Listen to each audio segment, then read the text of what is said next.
Hi y'all, I just figured I'd give y'all a tour of my personal garden.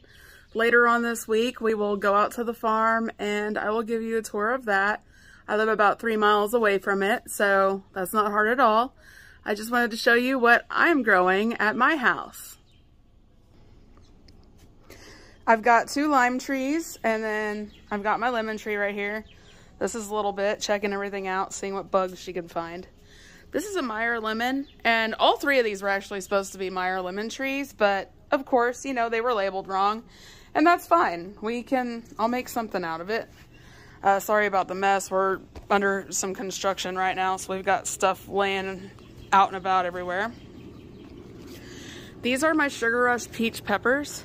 I got them because I heard they have a great sweet heat, and I'm gonna try to make cowboy candy out of them.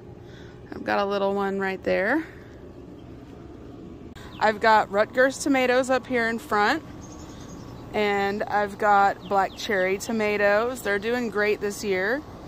I've got Sunny Boy, and I've got Golden German and Lemony.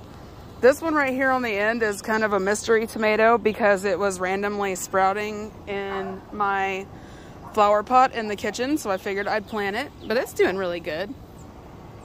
These on this side are all the same. And then I have some pepper plants over here. These are my jalapenos. And these guys are my salsa peppers. They look beautiful. And I've got some purple jalapenos coming in. And here's my green jalapenos. I hope y'all enjoyed. I'll see you next time. Thanks.